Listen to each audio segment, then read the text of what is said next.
He values me in ways you never could. You're not built for something like this. You're too dull. My name is Ethan. I'm 46. I've been crafting marketing strategies in San Diego for nearly 2 decades. That morning, I stood in our driveway holding the car keys while my wife Vanessa hurled her final insult, each word sharper than any knife I'd ever known. Behind her stood Alec, her personal trainer. 6'2", tan like a swimsuit ad, with designer sunglasses perched on his face like a trophy. He didn't even try to look ashamed. Just stood there, smug, as if he'd won some unspoken contest. I'd spent 3 months mapping out this trip, Europe. 7 days, 5 countries. Every site she'd ever hinted at. Every restaurant she'd quietly bookmarked when she assumed I wasn't looking. The Louvre at dawn. Dinner along the Seine. That tiny vineyard in Tuscany she saw in a travel article. I'm still going, she said, adjusting the strap on her designer purse. Just not with you. She wasn't holding a single bag. I thought maybe she'd forgotten something inside. Maybe she needed help loading the trunk. But no. She stood there like she was doing me a favor, explaining how another man had earned the trip I'd built for her. 14 years married. 14 anniversaries. Never missed one. Never forgot her birthday. Always noticed when she changed her hair or brought home a new outfit. I stood by her through 2 career shifts. Paid for the personal trainer who was now flying coach beside her. The itinerary's in here, I said, handing her the silk envelope I'd prepped the night before. My voice was steady, surprisingly. Flight leaves in 2 hours. She took it without meeting my eyes. Alex already got his ticket, she said. Same flight.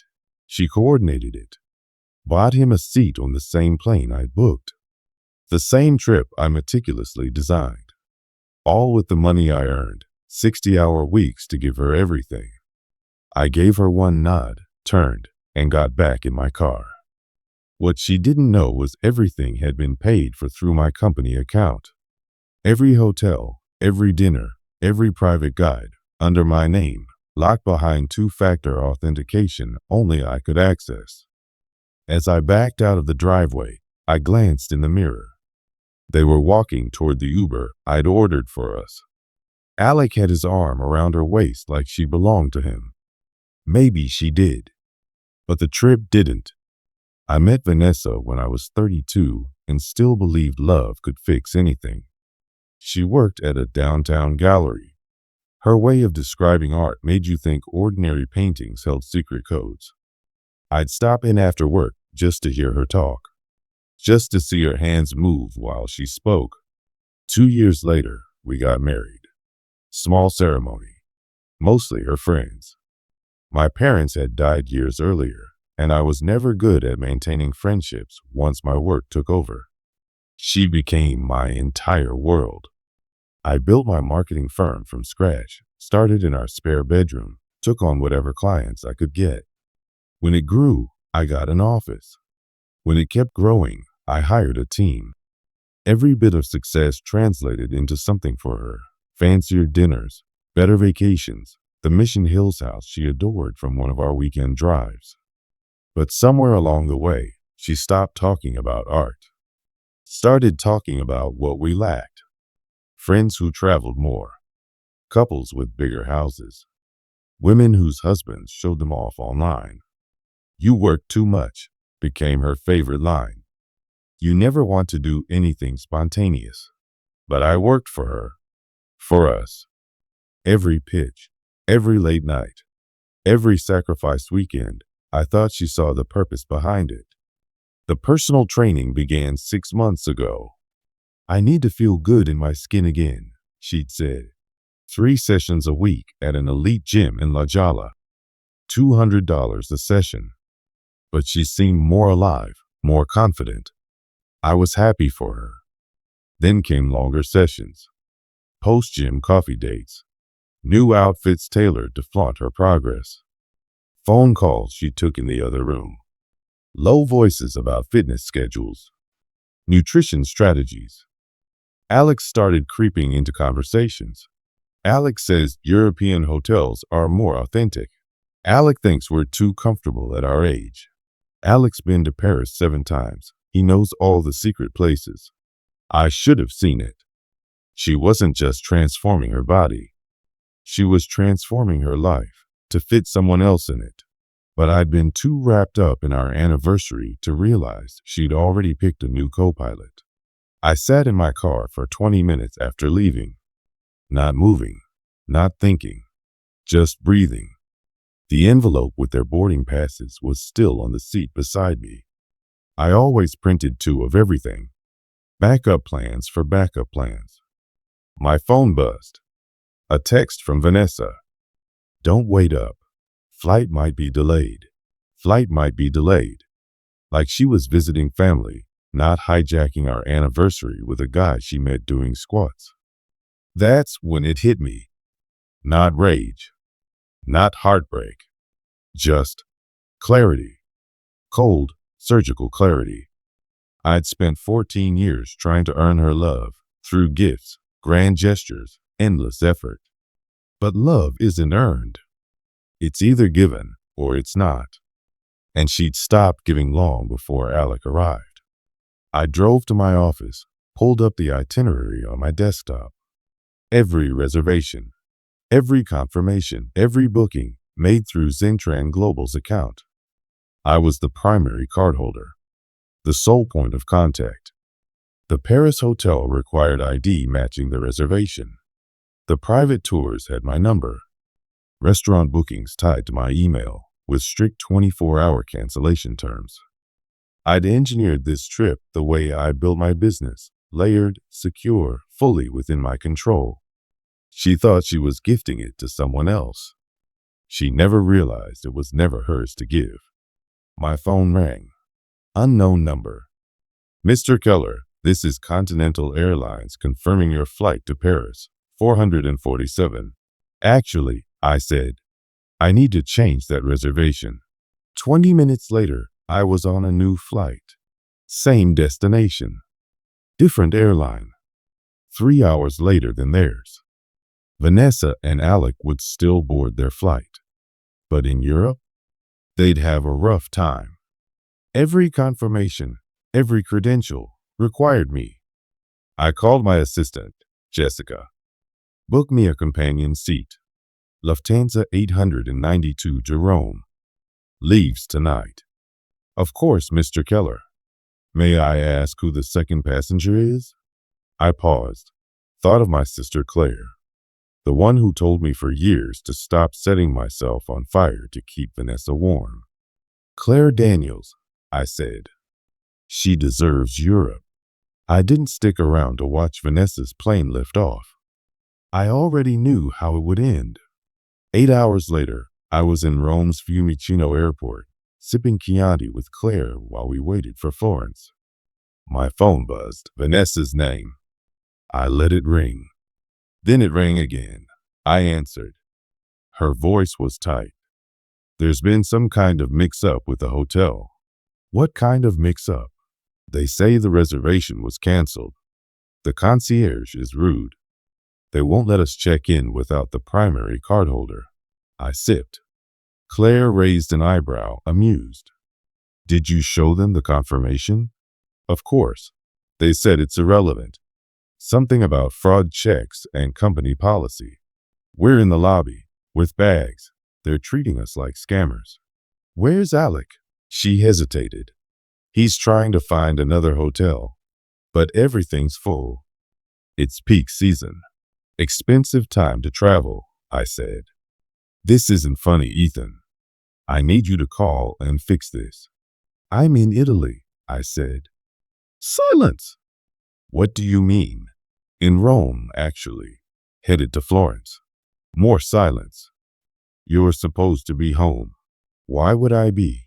It's our anniversary trip. But you can't just take my sister on our trip. She's my sister, and it was never your trip. I planned it. I paid for it. And now I'm enjoying it. You bastard, she hissed. You sabotaged us. No sabotage. I just chose a new companion, one who appreciates my effort. We're stranded. Nowhere to stay. Alex seems clever. He'll figure it out. Your card isn't working. Which card? The travel card. It's being declined everywhere. Oh, I said, feigning surprise. I suspended it this morning. Security precaution. Claire burst into laughter beside me, flashing 2 thumbs up. I kept my tone even. Ethan. Her voice softened, a tone I hadn't heard in years. This is crazy. We can fix this when you're back. But for now, I'm asking, please help us. Help me. For 14 years, that voice could move mountains. But now it couldn't move me an inch. Vanessa, I said, 6 hours ago, you called me boring. You said someone else appreciated you more than I ever could. I repeated. You replaced me with your trainer and thought I'd just roll with it? That's not. You meant every word, I said. And now you're in Paris with him. Just like you planned. Enjoy it. I hung up. Claire lifted her wine glass. To sisters who know when their brothers deserve better. We clinked glasses. For the first time in months, my smile didn't feel forced. Then my phone buzzed. Vanessa, this isn't over. I deleted it without reading past the preview. Claire had questions during the flight to Florence, but she waited until we were in the hotel room overlooking the Arno River before asking, how long has it been going on? I was unpacking the suitcase I'd thrown together in 20 minutes, trying to remember if I'd packed enough shirts for a week in Italy. The affair? I asked. I don't know. A few months, probably. Not the affair, Claire said. How long have you been planning this? I stopped folding a shirt and looked at her. Claire, 3 years younger than me, had always been sharp. When her ex-husband David started coming home late with thin excuses, she hired a PI and filed for divorce a week later, armed with financial records and a strategy that left her with the house. I wasn't planning anything, I told her. This morning, I thought I was taking my wife on our anniversary trip. Ethan, she said, sitting on the edge of the bed, still in her travel clothes. You don't accidentally cancel hotel reservations, or freeze credit cards, or book your sister on a flight to Italy. You don't accidentally gather documentation to block your soon-to-be ex from accessing anything. I sat across from her. What are you saying? I'm saying, she replied, you've been preparing for this longer than you realize. Maybe not intentionally, but you've been building barriers around your finances, your work, your life, like some part of you knew this was coming. She wasn't wrong. Over the last year, I'd slowly moved joint funds into business accounts requiring both our signatures. I'd changed passwords, secured the client list, even had my lawyer revisit our prenup. I told myself it was about liability, but maybe it was more than that. Remember when you asked me to be your emergency contact for the company accounts? She asked. That was 8 months ago. You said it was in case something happened to you, but Vanessa was your wife. She should have been the obvious choice. 8 months ago, right around when Vanessa started training. You knew, Claire said gently. Not everything, maybe, but you felt something, and you didn't want to admit it. My phone rang. Vanessa again. I declined the call. There's more, I said. 3 weeks ago, I noticed charges on our joint credit card, expensive dinners I never attended. Hotel stays downtown while she was supposedly at the gym. Jewelry from stores I'd never set foot in. You didn't confront her? I almost did, but I realized something. If I asked, she'd lie, or she'd tell the truth, and either way, our marriage would end. So I didn't say anything. Instead, Claire said, you planned a trip that forced her to choose. Had I? Had I offered the perfect opportunity for her to show her hand, knowing exactly which way she'd play it? Maybe, I admitted. Maybe I needed to see it. To stop living between suspicion and proof. Claire nodded. And now you have proof. I did. Another text from Vanessa buzzed through. I turned the phone face down. So what now? Claire asked. I looked out the window at the city below. Now, I said, we enjoy Florence. The next morning, while Claire toured the Uffizi, I stayed in the hotel's business center making calls I should have made a long time ago. First call. Robert, it's Ethan Keller. I need to talk about filing for divorce. I'm sorry to hear that. Amicable separation? No adultery, misuse of shared funds, and protecting my business. We'll need records, financial statements, proof of misconduct, asset reports. I've got months of documentation, and she's currently in Paris with her trainer, using what she thinks is my money. Good. California is no fault, but if marital assets were misused, that changes things. Second call. Mr. Keller, how can I help? I need to remove my wife from all Zentran global accounts. Change all access codes. Any transaction over $5,000 requires additional verification. Understood. Shall we flag attempts using her credentials? Yes, and send me a report if she tries. Third call. Janet, I need a full audit. Joint assets, business expenses, anything that might have been used personally over the past year. That's serious, Ethan? It is. I'm divorcing her, and I need to know everything she spent on her boyfriend. Fourth call. The locks need to be changed at my Mission Hills house. Today, if possible. Are you locked out, sir? No, I'm locking someone else out. By lunchtime, I had cut her off. Accounts secured. Business protected. Locks changed. Attorney retained. It felt like dismantling a complicated machine, one wire at a time. Claire found me on the terrace, reading emails. You look different, she said, sitting across from me. Different how? Lighter, like you finally set something down. She was right. For the first time in years, I wasn't worrying where Vanessa was. I wasn't decoding her silences or overthinking every text. I wasn't burning energy to earn a love already redirected. My phone rang. 6th time that day. This time, I picked up. Hello. Ethan, thank God. We need to talk. About what? This craziness, stranding us in Paris.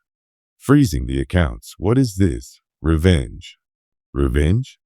I repeated. Claire pretended not to listen. Vanessa, I'm on a terrace in Florence with my sister, drinking incredible wine, watching the sunset over the Duomo. I'm not enacting a revenge plot. I'm just finally taking the trip I planned with the right person. She was silent.